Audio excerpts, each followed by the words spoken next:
우리가 맥주 감사주일은 이제 우리가 첫 열매를 거두는 주일이라 그래서 추수 감사주일, 맥주 감사주일 나눠서 우리가 드리게 되는데요. 우리가 한 6개월을 이렇게 보내면서 우리에게 어떤 감사의 제목이 있을까 우리가 이제 돌아볼 때 우리가 환경을 보면서 감사 제목을 찾을 수 있어요. 내가 이런 일이 있으니까 감사하다. 이런 일이 있으니까 감사하다. 저런 일이 있으니까 감사하다. 그래서 내 삶에 일어나는 어떤 환경적인 감사의 제목거리를 갖고 우리가 감사할 수도 있어요. 또 하나 감사를 찾는 방법은 내 삶에 있는 어떤 감사거리가 아니고 하나님이 내게 어떤 감사의 은혜를 주셨는가 하고 하나님에게 감사의 제목을 찾는 방법이 있어요. 그래서 지난 6개월 동안 하나님이 내게 어떤 은혜를 베풀어 주셨지, 하나님이 내게 어떤 감사거리를 주셨지, 이게 환경에서 여기서 감사 저리서 감사 이것도 귀하고요.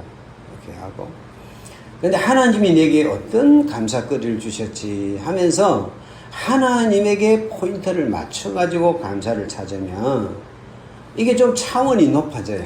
감사의 차원이 높아져요. 예를 들면 내가 선물을 많이 받았으면 이 받은 선물을 가지고 감사거리를 생각할 수 있거든요. 내가 이 선물도 받아, 이 선물도 받아, 이 선물도 받아 이렇게 할 수도 있어요. 또 하나는 그 선물을 준 분을 생각하면서 감사했어요. 이 선물은 이분이 이렇게 해서 주셨지. 이 선물은 이렇게 해서 주셨지. 이런 마음으로 주셨지. 하고 선물을 준 대상을 감사의 제목에다 넣어가지고 우리가 감사를 하게 되면 좀 감사의 차원이 높아질 줄 믿습니다. 할렐루야. 그래서 오늘 우리는 맥주 감사주일을 맞이해서 하나님이 내게 어떤 감사거리를 주셨지 하는 부분에 은혜를 맞춰서 은혜를 받기를 원합니다. 우리가 10편 23편을 가지고 지금 몇 주를 6월 한 달을 우리가 설교를 했고요. 그 다음에 7월 달에 이제 오면서 이게 6절이 이제 어떤 의미에서 보면 10편 23편의 결론 부분이에요. 결론 부분인데 이게 이제 주제가 두 개로 나눠져요. 그래 나눠져서 그래서 이 6절을 가지고 이번 주 설교하고 또 다음 주 두 번을 나눠서 설교를 하려고 하는데요. 오늘 우리가 감사할 건 뭐냐면 추적해 오시는 하나님의 은혜에 대한 거예요. 그래서 하나님이 내게 은혜를 주시는데 어떻게 은혜를 주셨느냐? 나를 따라다니면서 쉽게 말해서 내 삶에 추적하시면서 주는 은혜가 있단 말이죠. 그 은혜를 가지고 지난 6개월 동안 하나님이 어떻게 그 은혜를 들고 내 인생을 쫓아오셨는지, 어떻게 그 은혜를 가지고 내 인생을 추적해 오셨는지 그 부분을 가지고 은혜를 좀 나눠보려고 합니다. 같이 한번 읽어보도록 하겠습니다. 시작. 내 평생의 선하심과 인자하심이 반드시 나를 따르리니 그랬습니다. 여기 보니까 내 평생에 쉽게 말하면 내 살아오는 날 동안에 앞으로 살아갈 날 동안에 반드시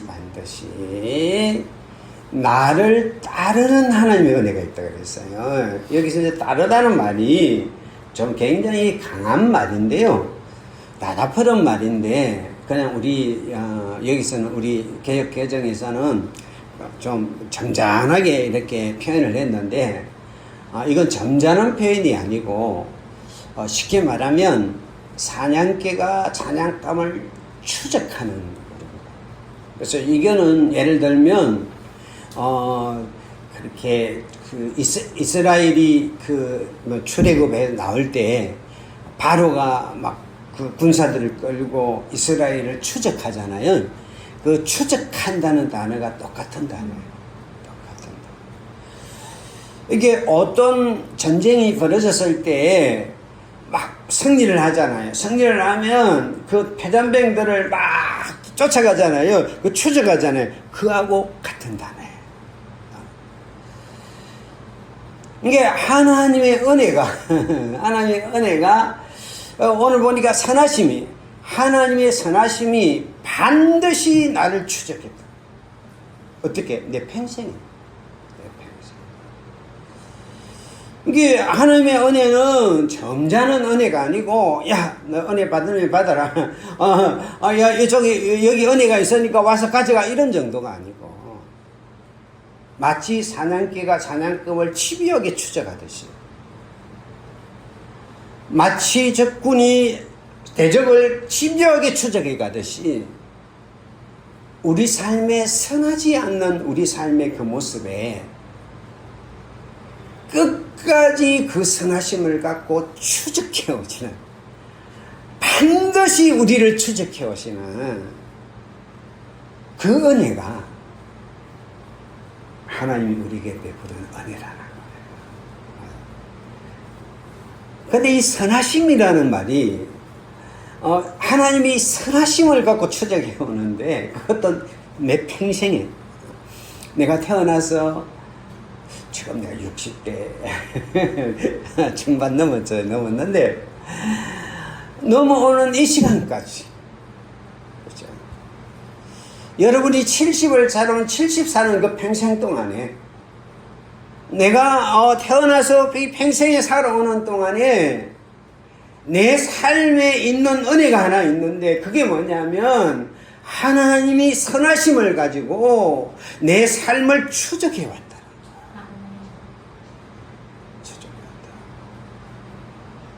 자, 여러분 여기 은혜가 있으니까 은혜를 받으러 오세요, 이런 은혜가 아니라, 선하지 못한 내 삶의 구석구석마다, 선하지 못한 내 삶의 모습마다 그 선하심을 가지고 추적해 온 것이 우리의 삶이다. 내 평생에 그랬어요.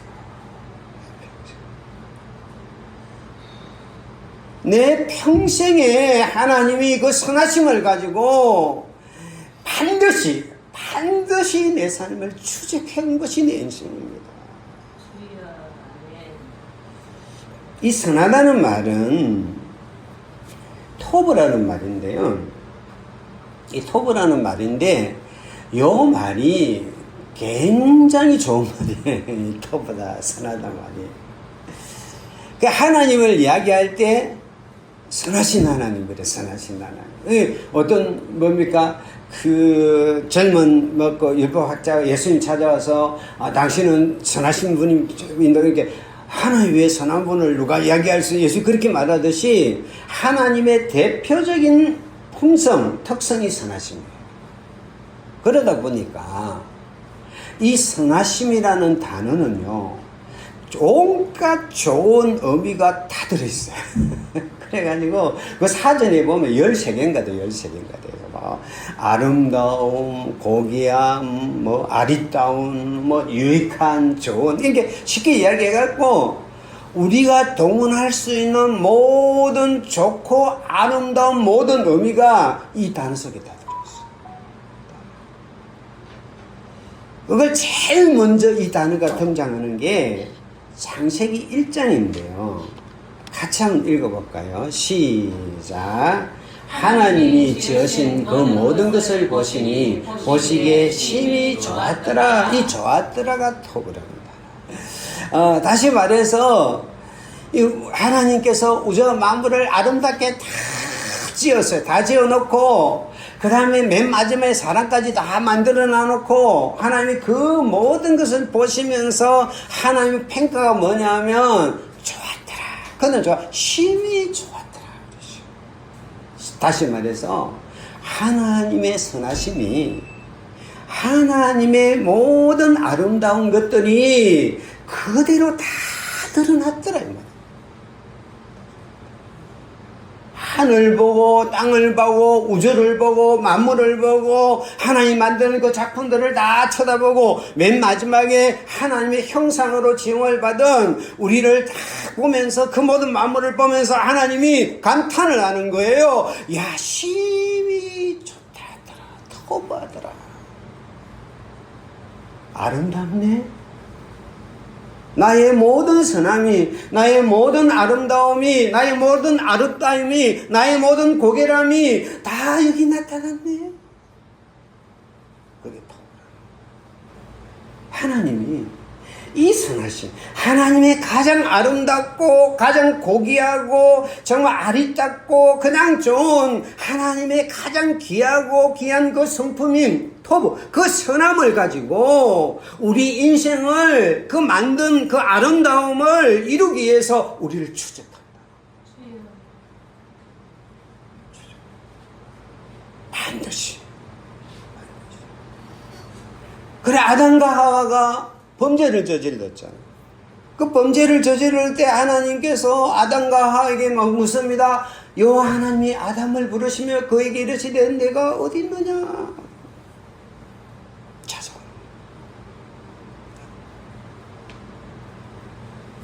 우리가 깨어진 자리마다, 우리가 무너진 자리마다, 우리가 그 아름다움이 사라진 자리마다 하나님께서는 그 토부 아름다움을 가지고 그 선함을 가지고 우리의 인생을 추적해요. 아멘. 추적. 할렐루야. 아멘. 왜 그렇게 추적해 와야 되느냐? 우리의 인생이 아름다움이 무너져 버렸기 때문에. 하나님의 선함이 무너져 버렸기 때문에. 하나님이 처음 우리를 만드시고 보시기에 심히 좋았더라, 심히 토부했더라 하고 말했던 그 아름다움이 우리의 인생에 무너져 버리니까 하나님께서는 반드시 그 아름다움을, 그 선함을 너의 인생에, 너의 인격 속에, 너의 삶 속에 내가 이뤄놓을 거예요. 아멘.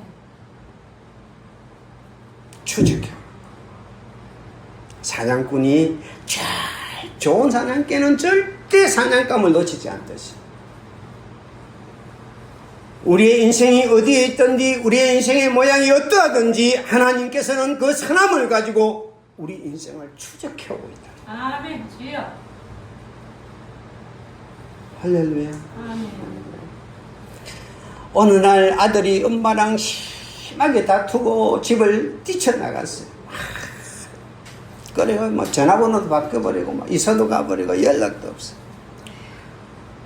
그래 있는데 어느 날 그 아들이 가서 아침에 문을 여니까 거기에 반찬이 그냥 뭐 이거 저거 다 아들 좋아하는 반찬이 쭉 쌓여 있는 거죠. 그 다음날도 쌓여 있는. 아, 뭐야 귀찮아. 그래 아들이 또 이사를 갔어요. 이사를. 또 며칠 지나니까 또 거기 또 반찬이 또 쌓여요. 또 이사를 가자. 또 쌓여요. 알고 봤더니 아들이 이사를 가자 그 엄마가 이리저리 수소문하고 수소문해가 아들 주소를 받아가지고 그래가 아들 좋아하는 음식을 새벽마다 갔다. 나중에는 버스를 한 3번 갈아타면서 가지고 앞에 갔다. 하나님의 선하신 이와 같더라. 우리가 하나님을 떠나갈지라도 정말 내가 어디 주소를 받고 갈지라도 끝까지 찾아가서 반찬통을 넣는 어머니처럼 내 인생이 어떤 자리, 어떤 굴구의 자리에 있을지라도 하나님은 선하심을 가지고 끝까지 찾아와서 우리의 인생 앞에다가 그 선함을 펼쳐 놓으시고 우리를 만나 주시는 분이 하나님이시에요. 그 하나님의 추적하심을 시편 기자는 이렇게 고백했습니다. 같이 읽겠습니다. 시작. 내가 주의 영을 떠나 어디로 가며 주의 앞에서 어디로 피하니까 내가 하늘에 올라갈지라도 거기 계시며 서울에 내 자리를 펼지라도 거기 계시나니 내가 하나님을 피해 어디로 가겠느냐. 내가 하늘에 올라갈지라도 거기 주님이 이미와 계시고 내가 서울 엄부의 자리를 펼지라도 거기 계시고 똑같이 한번 읽어보겠습니다. 시작. 내가 혹시 말하기를 흑암이 반드시 나를 덮고 나를 두른 빛은 밤이 되리라 할지라도 주에게서는 흑암이 숨기지 못하며 밤이 낮과 같이 빛이 나니 주에게는 어둠과 빛이 같으니이다. 아이고 나 어둡구나 깜깜하구나 내 인생을 하구나 할지라도 하나님께서는 어둠을 빛같이 그러잖아. 빛이 오면 어둠도 막 요즘은 밤이 없어요. 옛날 우리 어릴 때는 해가 지면 그냥 깜깜해져가지고 아무 못 했는데 요즘은 해가 져도 뭐 부자성이 돼가 더 밝아. 이게 밤이 없어요. 내 인생의 밤이라고 여기지는 그 자리다. 어둠이라고 여기지는 그 자리라도 하나님은 선함을 가지고 찾아오신대. 빛과 어둠이 똑같이 되는 거예요. 주님은 오늘도 우리 인생을 그렇게 찾아오셔서 만나주시는 분인 줄 믿습니다. 할렐루야. 그 알프스에 가면 이 구조견들이 있대. 그죠? 알프스가 높으니까 조난을 많이 당하는데. 그럼 이 알프스 구조견들이 얼마나 무엇이 하냐면 이게 100km 정도, 시속 100km의 바람이 막 불어도 이게 사람의 그 채취를 안 놓친대. 막 광풍 오르도 막 그 속을 뚫고 가는 거예요. 뚫고 가면, 그리고 어느 정도 후각이 예민하냐 하면, 그 눈 밑에 3m 아래 깔려 있어도 채취를 맞출 수 있다. 그래가지고 막 가면, 쾅쾅하게 가가지고, 그러면 조랑객들이 그 눈 속에 막 전환을 당해가지고 구조신호도 못 보내고, 막 뭐 안에서 막 이제 숨이 깔딱깔딱 할 때, 이 구조견들이 훅 찾아와가지고 그 눈을 막 파가지고 그래가지고 혀를 놔가지고 정신을 차리게 한다. 막 발라가 그 다음에 쾅쾅 지으면서 사람을 부른다. 하나님이 선하심을 가지고 우리를 쫓는 모습이 마치 이와 같다. 우리가 쓰러져서 아무것도 할 수 없을 때에도, 우리가 하나님을 먼저 찾지 못할 때에도 하나님은 끝까지 우리를 찾아오셔서 우리를 반드시 찾아내셔서 우리에게 그 선함으로 우리를 만나주시고 만져주시고 우리 인생을 바꾸는 분이 하나님인 줄 믿습니다. 여러분, 다윗의 인생이 그랬거든요. 그러니까 오늘 이게 내 평생에 하나님의 선하심과 인자하심이 반드시 나를 따르, 이게 다윗이신데요.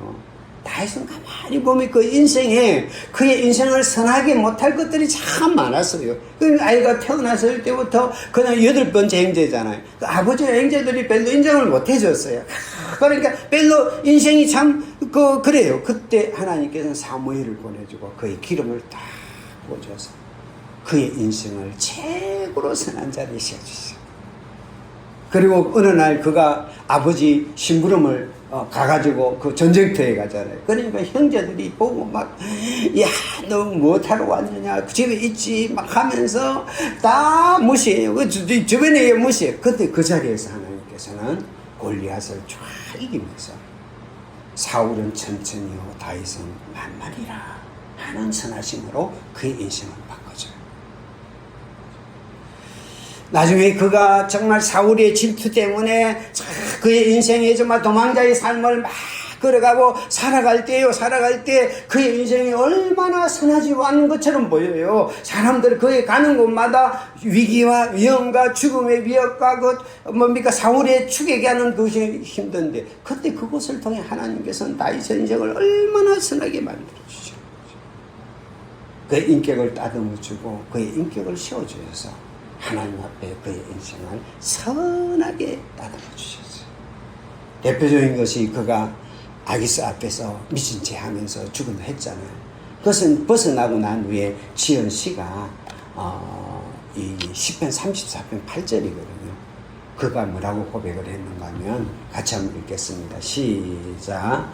너희는 여호와의 선하심을 맛보아 알지어다. 그에게 피하는 자는 복이 있도다. 그랬어요. 그러니까 막 이렇게 자기 목숨이 해가지고 살아날 방법이 없으니까 짐을 미친 채 하면서 겨우 목숨을 건졌잖아요. 목숨을 건졌으면 그 다음에 나오는 이야기가 다른 이야기인데 뭐라고 이야기하느냐, 너희는 여호와의 선하심을 맛보아 알지어다. 다시 말해서 나는 그 위기 속에서 하나님의 선하심을 내가 맛봤다. 이 하나님, 내가 만난 이 하나님에게 피하는 자는 복이 있다. 복이 있다. 다시 말해서 다윗의 인생이 무너지고 깨어지고 선하지 않는 것처럼 여겨질 때마다 하나님께서는 그 선하심을 가지고 다윗의 인생을 추적해 와가지고 그의 인생을 선한 인생으로 바꿔놓은 게 다윗의 인생이에요. 이게 다윗만 그럴까요? 우리는 어떨까요? 우리의 인생을 가만히 보면 오늘 그나마 내가 선함의 자리에서 하나님을 섬기고 예배를 드리고 하나님 앞에 서게 된 나의 삶의 위치, 지금의 위치에 내 모습을 가만히 돌이켜보면 뭐 내가 그래 선함을 내가 추구해서 선함에 내가 목말라서 선한 바람을 그럴 때도 있지만 안 그럴 때가 많잖아요. 주여 아멘. 나는 정말 하나님의 선하심에 대한 목마름도 없었고 하나님의 선하심에 대한 갈증도 없었고 그냥 걸어갔던데 그냥 하나님이 추적해 오셨어요. 아멘. 아멘. 길목마다 나의 인생을 선함으로 바꿔주셨어요. 아멘. 할렐루야. 그 선함으로 내 인생을 붙잡아 주셨어요. 주여. 오늘 우리가 이 자리에 있는 줄 믿습니다. 아멘. 할렐루야. 할렐루야. 아멘. 요셉의 인생의 가장 어두운 시간이 아마 제가 볼 때는 감옥에서 그가 술 맡은 간원장의 꿈을 해몽해 줬잖아요. 해몽해 주고 난 후에 술 맡은 간원장이 너무 감격해가지고 야 내가 네 꿈의 해몽대로 내가 가면 복직을 하면 내가 바로 이게 반드시 이야기해갖고 너 억울한 사정을 다 이야기하겠다 약속을 하거든요. 그리고 며칠 후에 정말 요셉의 꿈 해몽대로 3일 만에 그 술 맡은 간원장이 복직을 해요. 그런데 잊어버려요. 잊어버려요. 막 그 감옥에 있을 때는 야 너 억울하지 내가 억울함을 분명히 다 해주겠다 이야기해놓고 가가지고 그 얼마나 기대가 되겠어요. 이제 너의 어려움은 이제 끝났어. 내가 참 그동안 이렇게 이런 어려움이 있지만은 이제는 끝났어 했는데 잊어먹어버려. 그죠? 그리고 2년 동안 잊어먹어요. 2년 동안. 그 2년 동안이 제가 볼 때는 요셉의 인생에 가장 깜깜한 시기가 아닌가. 가장 어둠의 시간이 아니냐. 그런데요, 우리가 잘 아는 대로 딱 2년이 지났을 때 바로 이가 보낸 사람들이 와가지고 이 감옥을 두드립니다. 두드리고 요셉이 어디 있느냐? 요셉을 찾으니까 막 최고의 수입해가지고 바로 앞으로 모시고 갑니다. 무슨 일이 있습니까? 하나님이 바로 이게 우리가 잘 아는데 꿈을 꾸게 만들어가지고 그 꿈을 해몽을 시키는데 아무도 해몽을 못하니까 이 바로가 미치는 거예요. 그 꿈이 너무나 중요한 꿈인데 해몽을 못하니까 그래서 막 화를 내니까 그때 술 맡은 간원장이 그 옆에 있다가 깨닫는 거예요. 그때 내가 그 감옥 속에서 내 꿈을 해몽한 청년이 있었는데 내가 그걸 잊고 당해. 그래가지고 그걸 이야기해주는 거예요. 그래가고 그때 요셉이 애굽의 총리가 되거든요. 근데 만약에 그때 그 쉽게 이야기해서 술 맡은 간원장이 그래 내가 알겠어 내 은혜를 할게 그래가지고 나가가지고 바로 이게 이야기를 해가지고 그런 사람이 있어 풀어줘 하고 풀어줬다면 요셉은 누명은 벗었을지 몰라도 억울함은 풀렸을지 몰라도 아마 해방된 노예 이상은 아닐 거예요. 그러나 하나님은 그 요셉의 인생에서 그 선함에 요셉의 인생을 내가 최고로 선하게 만들 거야. 요셉의 인생을 가장 아름답게 만들 거야. 요셉의 인생을 가장 존귀하게 만들 거야. 하나님께서 계획을 세우시고 그 2년이란 기간 동안에 그 선함을 준비해갖고 마침내 요셉을 애굽의 총리로 세운 분이 하나님이신 줄 믿습니다. 그래서 요셉이 그런 이야기를 형제들에게 하는 거죠. 당신들은 나를 해하려 하였으나 하나님은 그것을 선으로 바꾸셨다 하고 고백을 하는 거예요. 할렐루야, 할렐루야. 오늘도 하나님께서는 그 선하심을 가지고 오늘도 우리 인생을 추적해 오는 것인 줄 믿습니다. 아멘. 그 삶이 오늘 우리에게 있기 때문에 오늘 우리가 있는 줄 믿습니다. 아멘. 그래서 사실은 제가 이제 오늘 이 본문을 가지고 묵상을 하면서 내 인생을 가만히 돌이켜 보니까 하나님께서 참 선함으로 내 인생을 참 추적해 오셨구나 하는 게 참 마음에 이렇게 좀 이렇게 사무쳐 오더라고요. 사무쳐. 우리가 대전에 처음 왔을 때 집사람이 막 우울증이 걸리고 막 우울해가지고 하고 막 당장 나도 갑자기 그냥 앞이 하나도 안 보이는 것 같고 그냥 뭘 어디로 가야 될지도 모르는 것 같고 막 당장 뭐 재정적인 문제 막 이런 것들이 막 순식간에 막 쏟아져 나오고 내가 이번 생활을 어떻게 하지 막 이런 고민까지 오고 그 막 겨울이 다가오는데 참 그런 어떤 내 삶의 자리에도 우리 주님이 찾아오셨어요. 내 사역의 길을 새롭게 활짝 열어주시고 그 다음부터 하나님의 길을 열어주시고 요즘 이제 집사람하고 둘이서 같이 이렇게 새벽마다 길을 걸어가고 새벽 기도 맞춰 오고 걸어가고 오면서 우리가 참 행복하다. 이거 참 행복하다. 우리가 참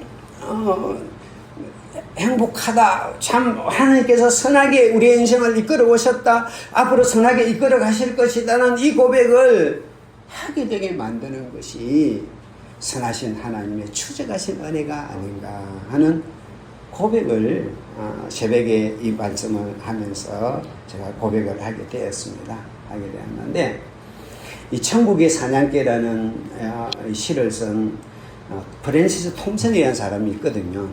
이제 요 시편 26편 6절을 가지고 천국의 사냥개 이 시를 썼는데 이분이 이제 영국 출신인데 그 가톨릭 집안에서 태어났는데 아버지가 의사였는데 어릴 때부터 신부가 되려고 신학교를 보냈는데 이 신부직에는 부족하다 이래갖고 탈락을 했어요.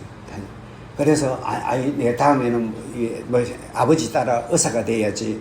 그래고 의사를 했는데 6년 동안 공부를 했는데 시험을 3번이나 낙방을 해버리고 그러다가 이제 영국으로 이 사람이 이제 왔는데 런던으로 왔는데 이게 이제 자기가 몸이 아프니까 이 먹었던 약이 마약 종류인데 그냥 이 약을 먹다가 마약 중독에 빠져.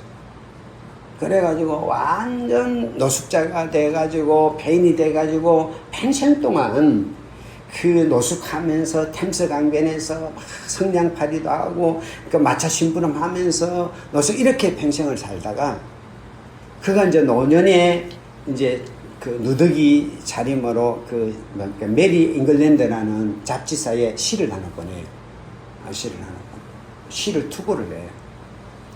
그런데 그 편집장이었던 부부가 월프린 메이넬이라는 이 부부가 이 시를 보고 이 천재다 이래가지고 이 누구냐 해가지고 그 찾은 거예요. 찾아가지고 그 노숙하고 있는 자리까지 찾아와가지고 그걸 찾아내가지고 걔를 데리고 요양원에 보내가지고 마약도 끊게 만들고 그래가지고 이제 그가 이제 시인으로 데뷔를 해가지고 이제 시인이 됐는데 이 사람이 이제 자기 인생에 다가오는 그 모든 것을 바라보면서 나는 그렇게 하나님을 떠나고 이렇게 떠나면서 노숙인 자리까지 왔는데 하나님이 나를 추적해서 나에게 이렇게 내 인생을 선으로 만들었다. 이 자기 자전적인 고백을 갖고 이렇게 하늘의 사냥개라는 부분의 시를 지었습니다. 시를 지었는데 그 시가 이런 내용이 있습니다. 나는 그분에게서 도망쳤다. 밤들을 지나 낮들을 지나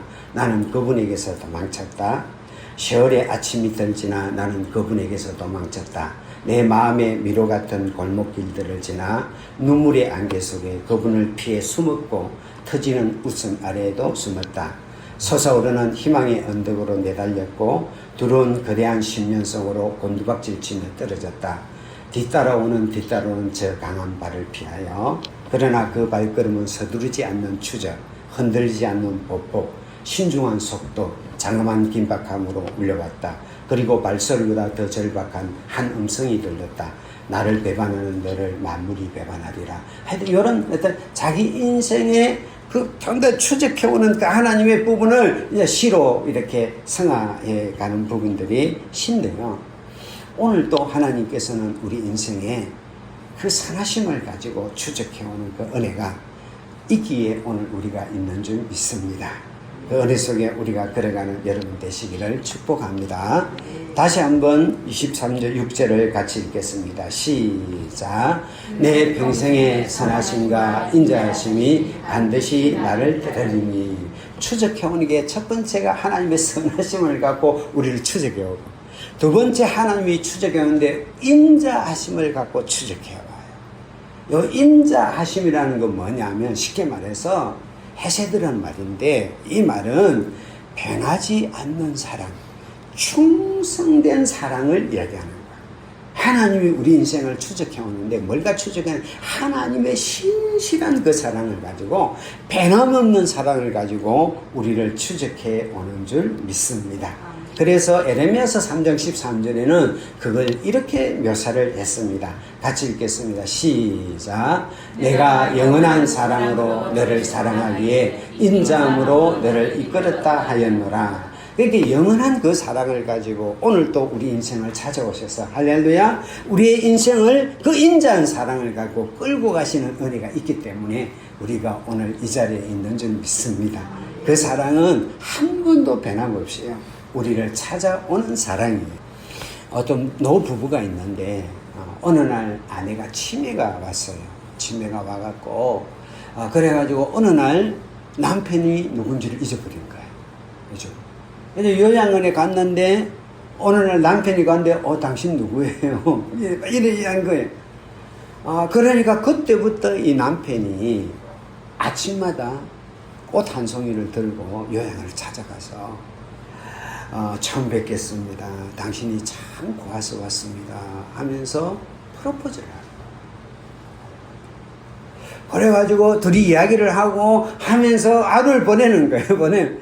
그 다음날 또 아내가 또 잊어버리는 거예요. 그 다음날 또 그 남편이 꽃 한 송이를 가서 안녕하세요. 처음 뵙겠습니다. 당신이 너무나 고와서 왔습니다. 하면서 매일마다 청혼을 합니다. 그 사랑은 둘이서 언약을 해가지고 서로 우리가 끝까지 사랑합시다 했지만은 한쪽이 그 사랑을 잊어버렸어요. 그러면 이 사랑은 잊어버린 그 사랑을 잊어버렸지만은 그 사랑을 기억하고 있는 이 남편이 그 사랑을 잊지 않고 매일마다 충원하면서 그 사랑으로 그 아내를 붙잡으면서 걸어갔다는 이야기가 있습니다. 이게 바로 하나님이 우리를 헤세드의 사랑으로 붙드는 사랑이에요. 우리는 그 사랑을 잊어버리고 하나님 나를 사랑하셨어요? 하나님 나를 언제 사랑하셨어요? 할지라도 주님은 언제나 정말 우리의 인생을 찾아와서 아침마다 그 인자하심으로 우리를 만나주시는 것이 하나님의 사랑인 줄 믿습니다. 같이 한번 읽어보겠습니다. 시작. 여호와의 인자와 긍휼이 무궁하심으로 우리가 진멸되지 아니함이니이다. 이것들이 아침마다 새로우니 주의 성실하심이 크도소이다. 하나님의 인자하심이 아침마다 새로워졌어. 아침마다 찾아오시는 추적해 오시는 하나님의 헤세드의 사랑이 우리와 함께 계시기 때문에 오늘 우리가 하나님 은혜 가운데 있는 줄 믿습니다. 이 말씀을 제가 묵상하다가 딱 떠오르는 구절이 스바냐서 3장 17절이 떠올랐습니다. 같이 한번 읽어보겠습니다. 시작. 너의 하나님 여호와가 너희 가운데 계시니 그는 구원을 베푸실 전능자시라. 그가 너로 말미암아 기쁨을 이기지 못하시며 너를 잠잠히 사랑하시며 너로 말미암아 즐거이 부르며 기뻐하시리라 하리라. 스바냐 3장 17절만 읽으면 아름다운 노래 이러지만은, 그러나 스바냐서 전체를 읽으면 이 이야기는 다른 이야기가 됩니다. 스바냐서는 그냥 너 아름다우니까 사랑 이런 자리가 아니라 이스라엘이 포로가 되어서 수치를 당하고 멸시를 당하고 비방을 당하는 그 자리에 부르는 하나님의 노래예요. 노래. 정말 수치하고 멸시를 당하는 그들을 향해서 하나님 뭐라고 말하느냐 하면 너의 하나님 여호와가 너희 가운데 계신다. 너 자신조차도 너 자신을 마음에 들어하지 않고 모든 사람들이 너를 멸시하는 그 자리에 있을지라도 너의 하나님 여호와는 너희 가운데 계시는데 그는 구원을 베푸실 전능자시다. 내 인생이 아무리 참때로는 보잘것없어 여겨지는 자리에 있을지라도 우리 가운데 하나님이 계세요. 구원을 베푸실 전능자가 계시는데 그 전능자는 어떤 전능자냐?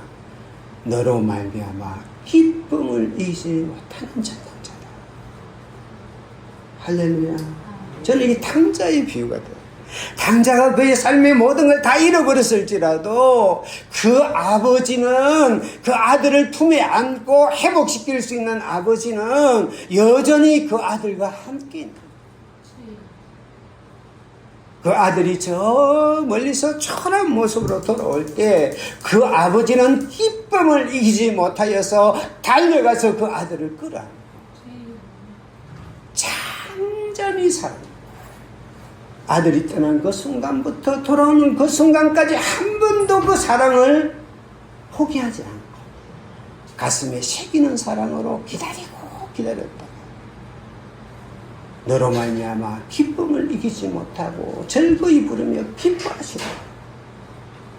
오늘 헤세드의 하나님은 내 삶의 자리에 찾아오셔서 내 삶의 모습이 어떠하든지 찾아오셔서 나로 말미암아 기쁨을 이기지 못하시며 결코 끊어지지 않는 그 사랑으로 나를 사랑하시며 아멘. 나를 인하여 철구 부르며 기뻐하시는 사랑으로 아멘. 오늘 우리를 만나주시는 사랑이 헤세드의 사랑이에요. 아멘. 그 사랑이 절대 포기하지 않는 그 사랑이 오늘도 내 인생을 붙잡고 있는 줄 믿습니다. 아멘. 그 사랑이 결정적으로 드러나는 자리가 바로 십자가죠. 같이 한번 읽겠습니다. 시작. 우리가 아직 죄인 되었을 때 그리스도께서 우리를 위하여 죽으심으로 하나님께서 우리에 대한 자기의 사랑을 확정하셨느니라.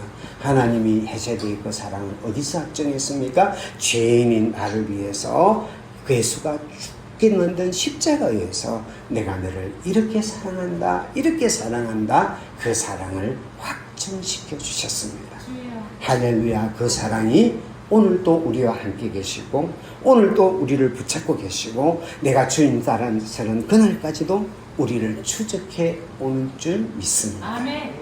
우리가 하나님 앞에 감사할 수밖에 없는 것은 하나님의 선하심이 우리를 추적해 오셔서 반드시 우리 인생을 선하신 인생으로 바꿔놓는 은혜가 있기 때문이고 우리가 감사할 수밖에 없는 이유는 하나님의 변함없는 그 사랑이 반드시 우리를 추적해 와서 우리를 그 사랑의 품에 안아주시기 때문에 우리가 감사할 수 있는 줄 믿습니다. 그 은혜로 감사하며 걸어가는 여러분과 제가 되기를 축복합니다. 기도하겠습니다. 사랑하는 하나님의 은혜를 진심으로 감사를 드립니다. 오늘도 우리를 너무나 사랑하셔서 하나님의 선하심을 가지고 우리 인생을 추적하셔서 마침내 우리 인생을 선으로 세워놓고 선함으로 온전케 하여 주시는 주님을 찬양합니다. 주님의 신실한 사랑으로 끝까지 우리를 추적하셔서 그 사랑으로 품어주시는 그 은혜가 있기에 오늘 우리가 있는 줄 믿습니다. 그 은혜에 감사하며 걸어가는 우리가 되게 하옵소서. 예수님 이름으로 기도드립니다. 아멘.